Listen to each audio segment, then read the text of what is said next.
folks. Welcome back, Module 2. Unfortunately, we didn't have a synchronous lecture for this week. Fortunately, we did have some time to relax, take it easy, celebrate Labor Day, celebrate the right to a 40-hour work week, the right to not be forced to work all of the time, all those good things. I hope you reflect on that a little bit this week. Um, but I do want to dive right into our second module, which is an introduction to human rights. And I would like to start off by thinking about Jane McPherson's article, which was assigned for readings, which is the Now is the Time for a Rights-Based Practice in Social Work. And thinking about the importance of a human rights approach to social work practice. I liked that article. Typically, when we have a synchronous lecture, I would like to open up class by reflecting on the previous week's asynchronous lecture, class activities, discussion posts, etc. And since we didn't have that opportunity this week, I thought that the article was a really good bridge.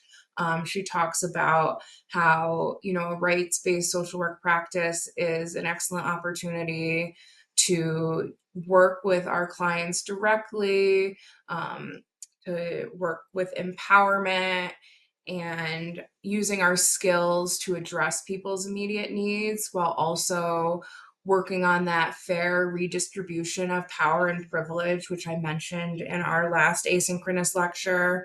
That is the rights-based practice that we're really talking about, is, working in partnership with our clients to understand their needs, to assess their human rights, examine them in a larger context, and stand in solidarity with our clients to fight for injustice.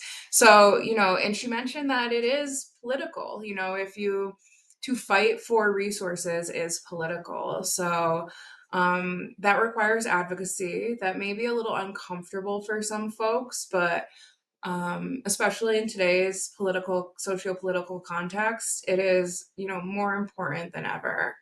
And then another just brief piece is how she mentions how this social work rights-based practice is really rooted in those human rights principles that I ended that synchronous lecture on, that human dignity, accountability, transparency, participation, and I'm missing one.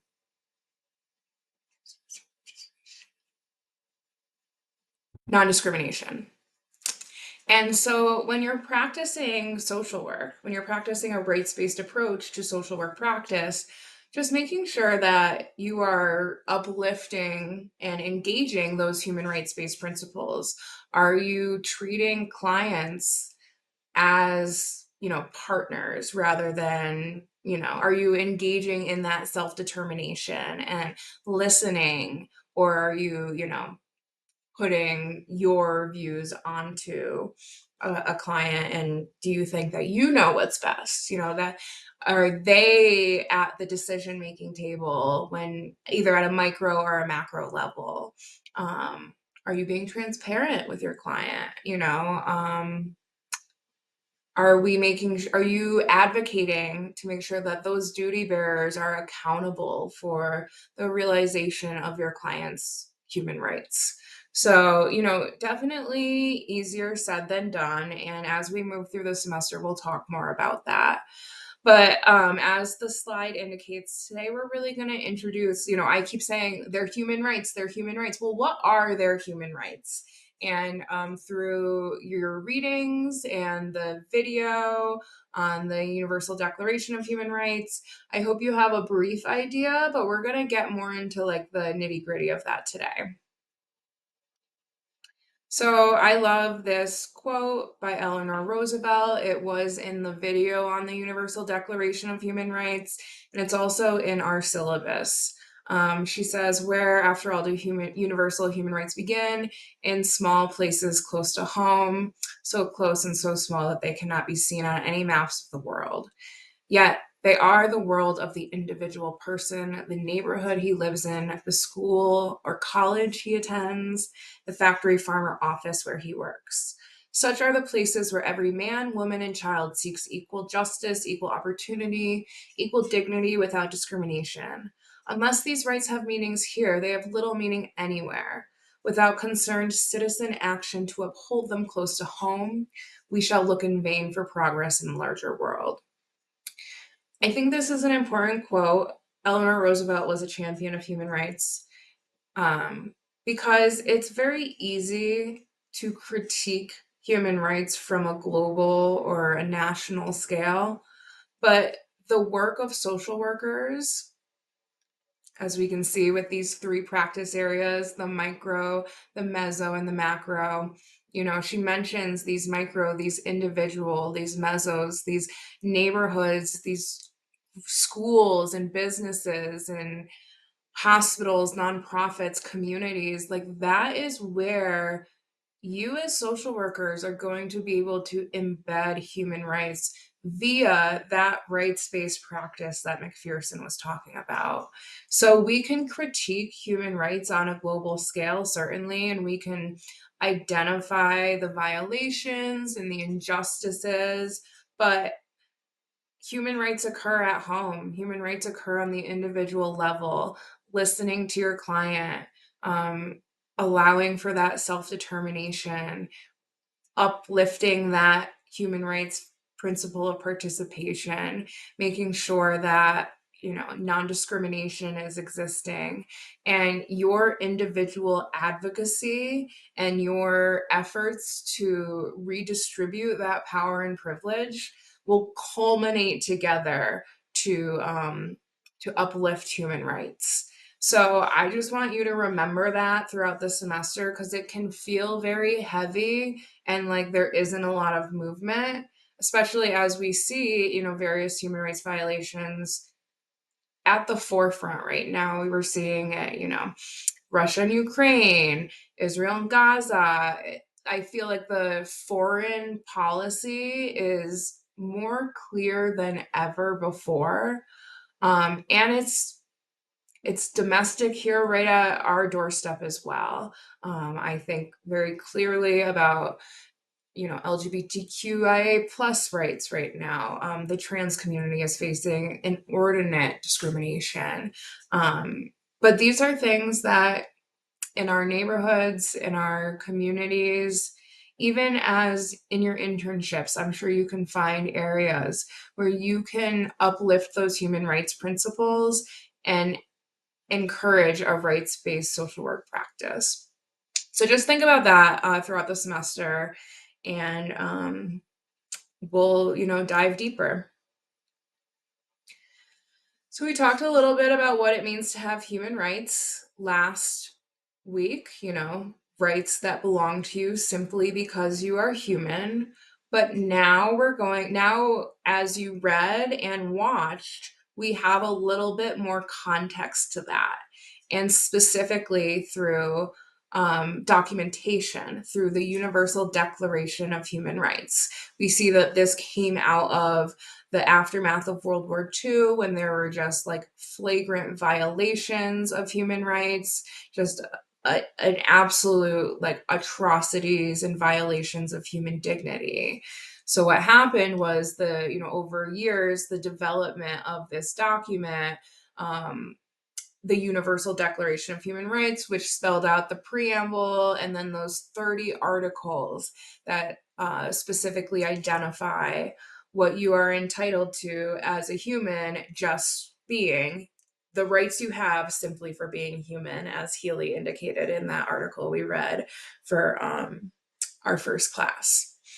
And then, as the Pollock and Roseman article you read for today really dove down into these international treaties. So I just want to be clear that the Universal Declaration of Human Rights, this is not a legally binding agreement.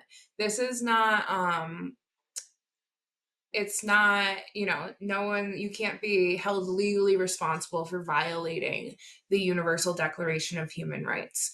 But out of that do come legally binding agreements. If states sign and ratify those treaties, such as the International Covenant on Civil and Political Rights or the International Covenant on Economic Social Rights, etc., the International Covenant on Elimination of All Forms of Racial Discrimination,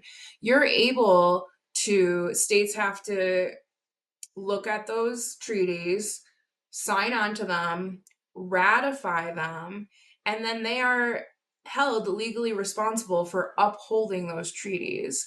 Now, as you read in the Pollock and Roseman article, there are certain things that states can do. They can say, hey, I disagree with this part of the treaty. I'm not going to sign on to that, et cetera, et cetera. So there's a lot of like specificities that go into the treaty signing and ratification process. But overall, and states are not required to do so. So, for example, with the International Covenant on Economic, Social, and Cultural Rights, the United States signed it, Jimmy Carter signed it, but we never ratified it. So we are not held legally responsible for providing economic, social, and cultural rights in the United States. And, we could have a whole conversation about that, and perhaps we will when we get to our unit on American exceptionalism. But something like the International Covenant on Civil and Political Rights, yes, the United States has signed and ratified that. So that's at like a, very basis how the treaty system works.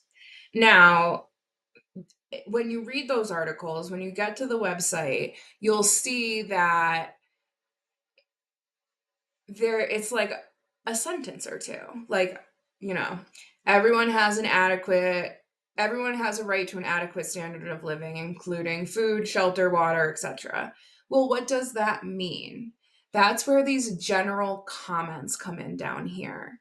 So general comments are going to be written by treaty bodies. The treaty bodies are like committees or larger entities which oversee the treaties to ensure that there's, that people are upholding the treaties, to write the treaties to begin with. They, oversight, all of that good stuff. And part of what they do is they develop these general comments. So when you say, well, what does it mean to have the right to adequate food, for example? Well, they write the general comment number 12, and then they describe exactly what a right to adequate food means. So the right to adequate food means that food is available in shops and markets. It's physically and economically accessible to people, and it's adequate, which means it's culturally acceptable and it meets dietary needs for people. So these general comments are going to provide additional detail that help you understand exactly what those articles mean. And for your learning activity, you're going to take a little tour and do a little scavenger hunt of the Office of the Commissioner. I always get this, OHCHR is the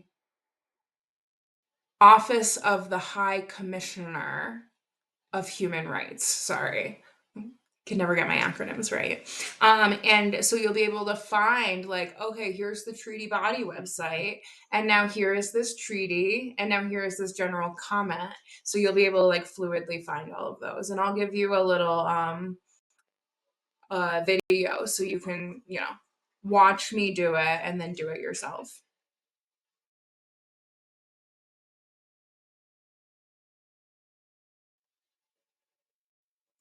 And this is just like an overview of what I just mentioned, the ratification of the treaty. Once you ratify it, you are legally responsible for the provisions. The language will indicate the intent, and then these general comments will provide specific guidance.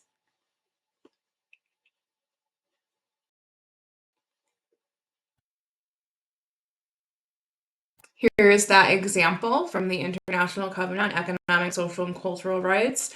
So I pulled up the actual treaty language, and this is so in the Universal Declaration of Human Rights, you saw that in my descriptor above, the UDHR.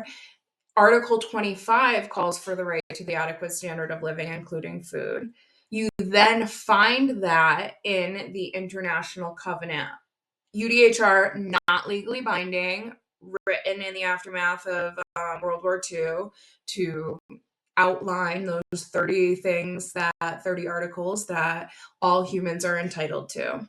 We move down to the treaty level, legally binding for all states. By states, we mean countries, but we're talking on a international level. So they call nation states, basically. So all nation states that sign and ratify the International Covenant on Economic, Social, and Cultural Rights are obliged to comply with Article 11, which states that everyone has a right to the adequate standard of living for himself and his family, including adequate food, clothing, and housing, and the continuous improvement of living conditions. The state parties will take the appropriate steps to ensure the realization of this right, recognizing to this effect the essential importance of international cooperation based on free consent. That's that treaty level. All states that ratify this are held legally responsible to do so. Now, but you might say, what does adequate food mean? So we go to our general comment, and our general comment number 12 is going to define the right to adequate food as realized when every man, woman, and child, alone or in community with others, has physical and economic access at all times to adequate food or means for its procurement. And so that general comment's going to therefore go into the right to adequate food being available, accessible, and adequate, as I had just described. There is a map that on the OHCHR website that will show you exactly what nation states have and haven't ratified treaties based on which treaty you're looking at. So there will be like a drop down for the treaty, and then the map will be color coded based on ratification status. So I'm going to end this recording here, and I will post a separate recording where I will show you and do like a little tour of that OHCHR website. That recording is the one you'll definitely want to watch it because it will guide you through how to do your scavenger hunt for the learning activity. So stay tuned.